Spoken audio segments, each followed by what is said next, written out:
그런 적이 있었다.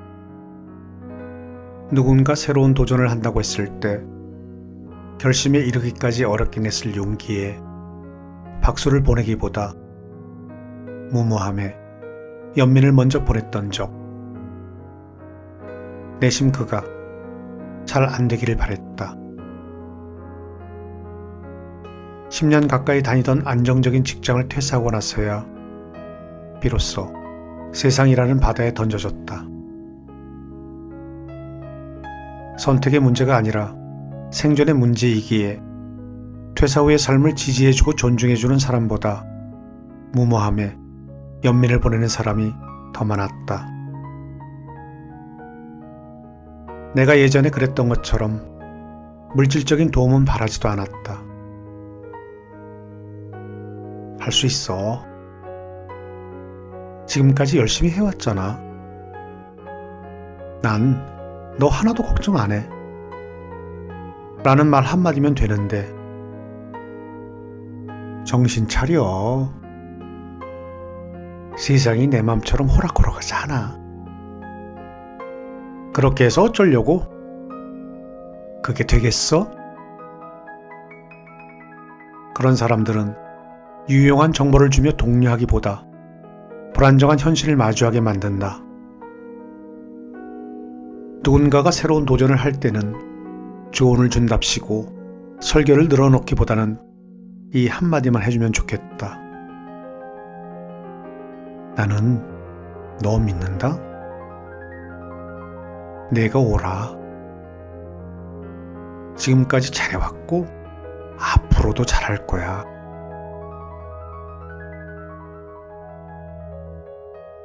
오늘도 여러분 곁으로 찾아온 책엔 깜씨입니다.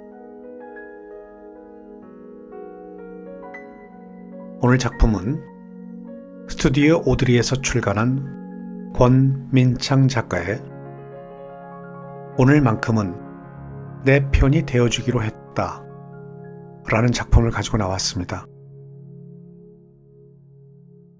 불만 많은 택시기사, 실수하고도 적반하장인 음식점 주인, 얄미운 말로 열받게 하는 직장 동료. 이 책에선 마음에 들어있는 자신의 지친 감정들을 읽어내려가고 있습니다. 오늘만큼은 내 편이 되어서 나를 달래주라고. 자, 그럼 지금부터 일상의 소소한 글로도 누군가에게 행복을 줄 수 있다고 믿는 작가의 글을 감상해 보시겠습니다. 오늘도 끝까지 저와 함께 해주십시오.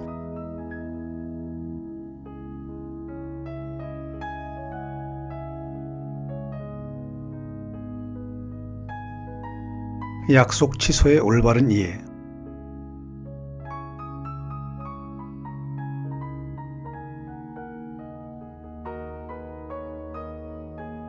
예전에 급한 일이 생겨 친한 친구와의 약속을 취소해야 하는 상황이 있었습니다. 일이 있어서 내일 못 볼 것 같아 미안 이라고 메시지만 달랑 보냈습니다. 시간이 지나서 그 친구를 만나니 그날 제가 했던 실수를 얘기해 주더군요. 민창아, 피치 못할 사정으로 약속을 취소할 수도 있지만 너는 그 방식이 좋지 않았던 것 같아. 물론 더 중요한 일이 생기면 어쩔 수 없겠지. 그런데 너와의 약속 때문에 시간을 비워놓은 상대방을 존중한다면 통보보다는 제안을 하면 어떨까? 예를 들면 이렇게 말이야. 내가 내일 정말 급한 일이 생겨서 부득이하게 약속을 미뤄야 하는데 괜찮을까? 내 시간만큼 내 시간도 소중하다는 걸 잘 아는데 정말 미안하다. 오랜만에 널 볼 생각에 기분이 참 좋았는데 이렇게 돼서 너무 아쉽네.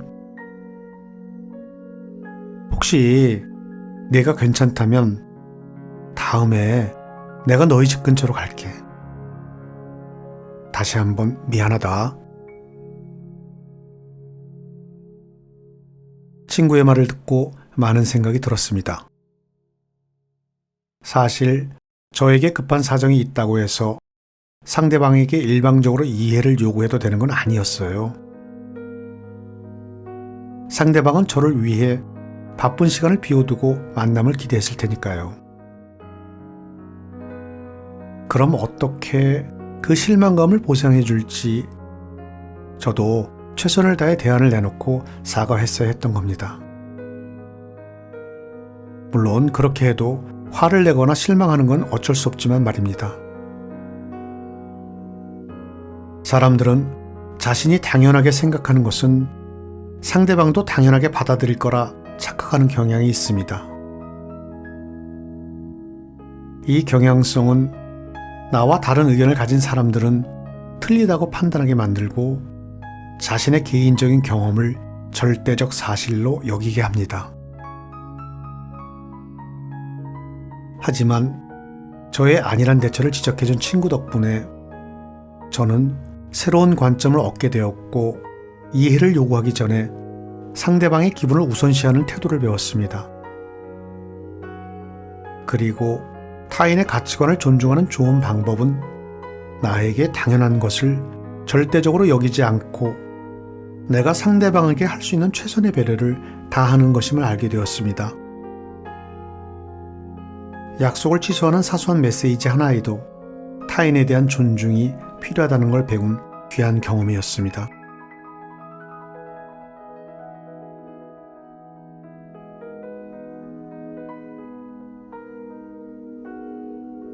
말을 이쁘게 하는 사람들의 3가지 특징.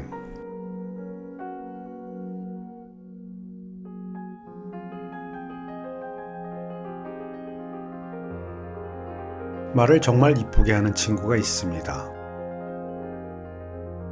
짜증이 나거나 괴로운 일을 겪어도 그 친구와 대화하다 보면 말로만 위로하는 게 아니라 마음속 깊은 곳까지 정성스레 쓰다듬어 준다는 느낌을 받습니다. 그 친구와 만나며 말을 이쁘게 하는 사람들의 특징 3가지를 발견했습니다.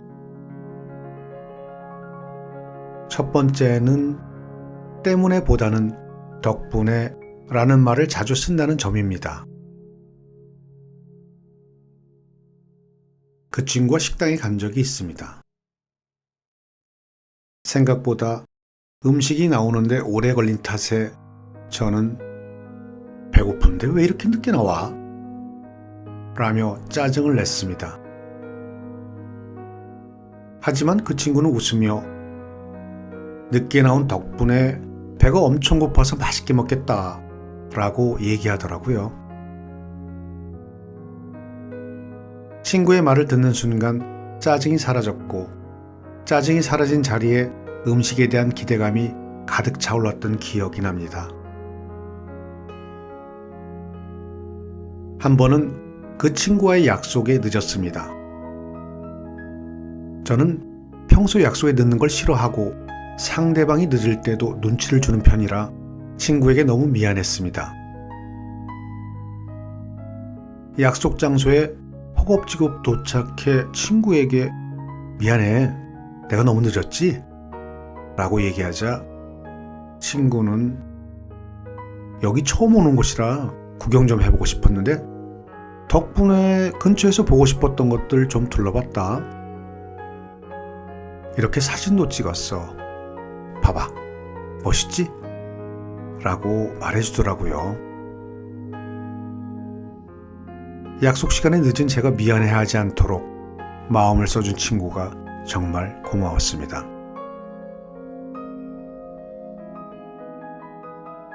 두 번째, 상대방의 고통을 내 일처럼 느낀다는 점입니다. 친구는 상대방의 이야기를 들어줄 때 항상 나 화법을 씁니다. 힘든 일을 털어놓으면 건성으로 그렇겠네, 힘들겠다 하고 하는 게 아니라 듣는 나도 힘든데 너는 얼마나 힘들었겠어 라고 위로합니다. 간접적으로 듣는 나도 이렇게 힘든데 너는 정말 견디기 어려웠겠다. 내가 할 수 있는 거라곤 공감해주는 일밖에 없지만 나한테 말해서 네 기분이 나아진다면 최선을 다해서 진심으로 들을게. 이런 마음이 표정에서 느껴집니다. 그래서 안 좋은 일을 겪을 때마다 가장 먼저 떠올릴 정도로 그 친구가 의지가 됩니다. 세 번째는 아무리 긴 얘기라도 끝까지 듣는다는 점입니다. 대화하기 싫은 사람들의 공통점은 듣고 있다는 느낌을 주지 않는 것입니다. 찰나의 순간, 독수리가 먹이를 낚아채듯 상대방의 말이 끝나기 무섭게 자신의 이야기를 전개합니다. 내가 겪어봐서 하는데 그거 아무것도 아니야. 하지만 말을 이쁘게 하는 사람들은 상대방의 말이 끝나기 전까지 얘기를 꺼내지 않습니다. 말을 더듬든 늘어지게 하든 미소를 지으며 끝까지 들은 뒤 얘기합니다. 고민을 단번에 해결해줄 거창한 대답이 돌아오지 않더라도 상대방이 내 말을 진지하게 들어주고 있다고 느끼면 마음이 한결 가벼워집니다. 말을 이쁘게 하는 습관은 세상을 아름답게 보는 시선에서 비롯된다고 생각합니다. 내가 상대방의 마음에 꽃씨를 심어 그 꽃씨가 크고 화려하게 피어나길 바라기보다 자그맣게 피더라도 상대방이 힘들 때 바라보며 약간의 위로와 공감을 얻을 수 있다면 좋겠다고 생각하는 것. 여러분도 상대방의 마음에 이쁜 말이라는 작은 꽃씨를 심어주면 어떨까요? 그럼 상대방도 여러분의 마음 꽃밭에 고운 꽃씨들을 기쁜 마음으로 뿌려줄 거예요.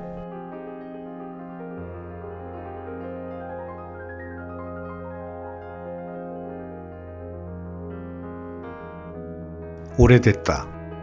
그 이상도 이하도 아닌 관계.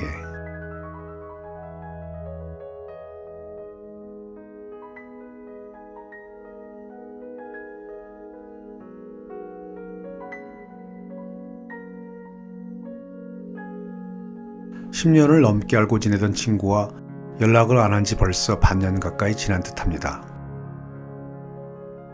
연락이 끊긴 이유는 굉장히 사소합니다. 무심코 던진 서로에게 상처를 주는 말과 별것 아니지만 신경을 건드리는 행동이 조금씩 쌓이다가 폭발한 것이겠죠. 어쩌면 인간관계의 균열이 가는 원인은 대부분 사소한 문제가 아닐까 싶습니다. 평소와 다름없이 장난을 치던 중에 친구가 벌컥 화를 냈습니다. 사실 3, 4년 전부터 서로 가치관과 성격이 점점 맞지 않는 게 눈에 띄게 보였지만 애써 외면했어요. 10년의 추억을 함께한 특별한 사이라 믿었으니까요. 자주 만나던 친구는 아니었지만 사실 약속이 잡힐 때마다 어떤 일로 다투고 어떤 부분으로 상처받을까 싶어 불안하고 조마조마했습니다. 관계를 바로잡기 위해 연거푸 화해를 시도하고 진심 어린 사과도 했지만 친구는 묵묵부답이었습니다. 저는 함께 아는 친구에게 하소연도 해보고 어떻게 관계를 개선할까 조언도 구해보며 나름대로 최선을 다했습니다. 그런데도 화를 풀지 않는 친구가 서운하기도 하고 마음이 아프기도 했어요. 그러다 문득 이런 생각이 들었습니다. 함께한 추억 하나 때문에 내가 너무 많은 걸 잃고 있는 건 아닐까? 오랫동안 추억을 쌓아왔다면 앞으로도 함께할 추억이 기대되어야 진정으로 편하고 서로에게 시너지가 되는 관계일 텐데 그 친구와 저는 오래된 관계 그 이상도 그 이하도 아니었던 것 같습니다. 적극적으로 관계를 개선할 노력을 하지 않다 보니 자연스럽게 멀어졌습니다. 그렇게 되니 어느샌가 마음이 편해졌습니다. 알게 모르게 저도 스트레스를 많이 받고 있었나 봐요. 썩은 가지는 잘라내야 합니다. 그래야 새롭고 싱싱한 싹이 납니다. 썩은 가지를 계속 방치하면 나무 밑둥까지 썩을 수 있습니다. 나무 밑둥은 우리의 정신 건강이죠. 불편하고 나와 안 맞는 관계를 추억이라는 명목으로 방치한다면 언젠가 그 관계는 무너지게 되어 있습니다. 심한 경우 인간관계 전반까지 흔들릴 수 있겠죠. 함께한 지 오래됐지만 자신을 불편하고 작아지게 만드는 인간관계에 지친 지인들이 가끔 저에게 고민을 토로합니다. 그때마다 저는 조심스럽지만 과감하게 잘라내라고 말씀드려요. 그런다고 큰일 안 난다고. 여러분은 어떤가요? 서로 상처만 주고 힘들기만 한 인간관계를 정들었다라는 이유만으로 애써 유지하고 있진 않은가요? 인간관계에서 중요한 건 함께한 세월보다 함께할 미래에 대한 믿음이 아닐까 싶습니다.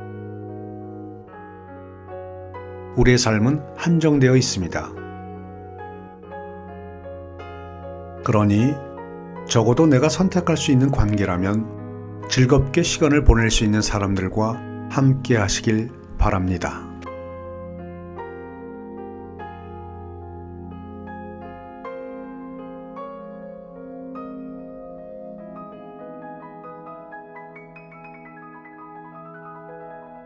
견딜 필요 없어. 사람은 계절이 아니니까.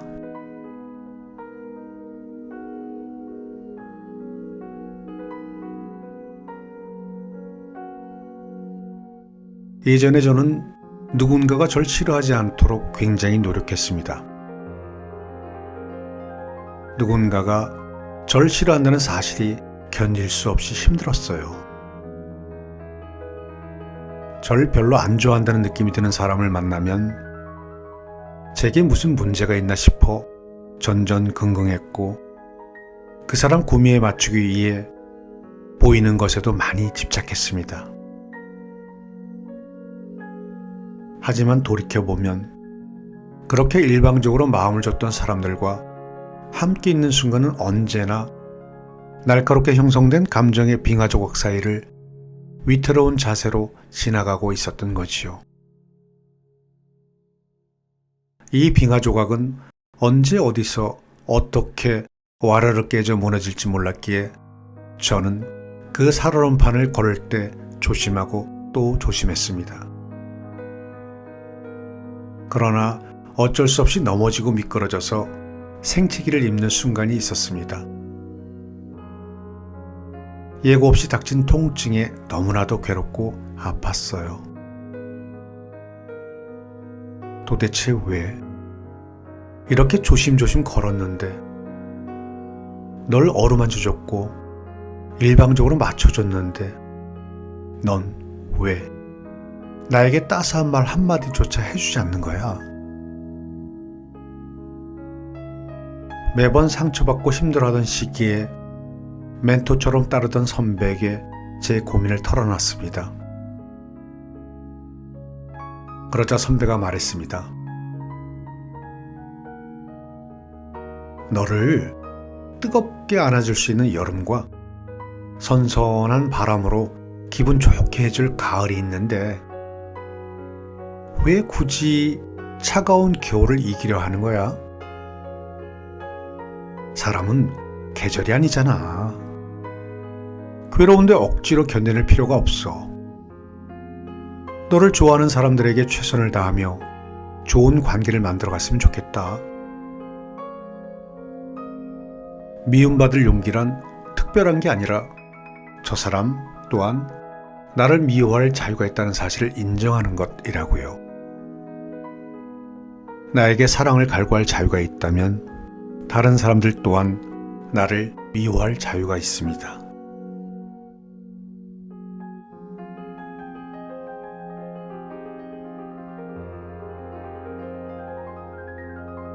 오늘 낭독은 여기까지 하겠습니다. 오늘도 끝까지 저와 함께 해주셔서 감사합니다.